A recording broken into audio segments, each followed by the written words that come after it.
Oya ni aje, welcome back to Pamian TV. Like, subscribe, comment and share. Na leo topic ni Toxic Really Kali na Brooklyn Boys. Sijakuwa nikidrop mavida, nimekuwa nikitravel kiasi. But now we back manze. Kama vile tunajua hii beef ya Toxic na Big Boys ilikuwa bigi sana like 3 months ago. According to statistics, Brooklyn Boys walikuwa wamewin na pia declare Brooklyn Boys kama winners cause Genje sana ili take over. But as for now vile kuko, the winner ni Toxic Really Kali.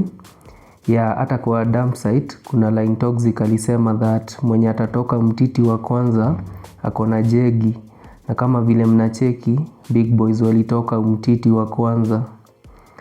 But everyday ilikuwa diss track noma.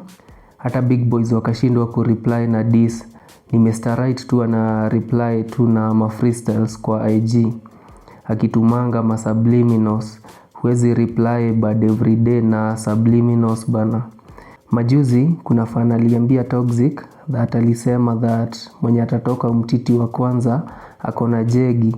Then Toxic akareply akasema that after a bad everyday hajawahi sikia reply ingine.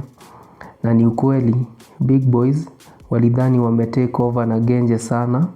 Walidhani dobo watadrop after Genje sana itakuwa hit, but zimekuwa zikiflop na bado Toxic anaendelea kupata wins.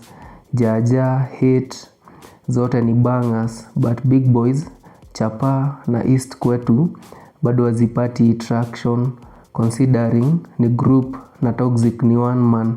By that coming to think of it, yani Toxic alikuwa na beef na wasee wawili akiwa solo enyewe manze. Anyway, Big Boys reply bad everyday ama mfunike jegi manze. Otherwise ni hayo tu kwa sasa manze. Like, subscribe, comment and share. Tupatane kwa the next video. We out.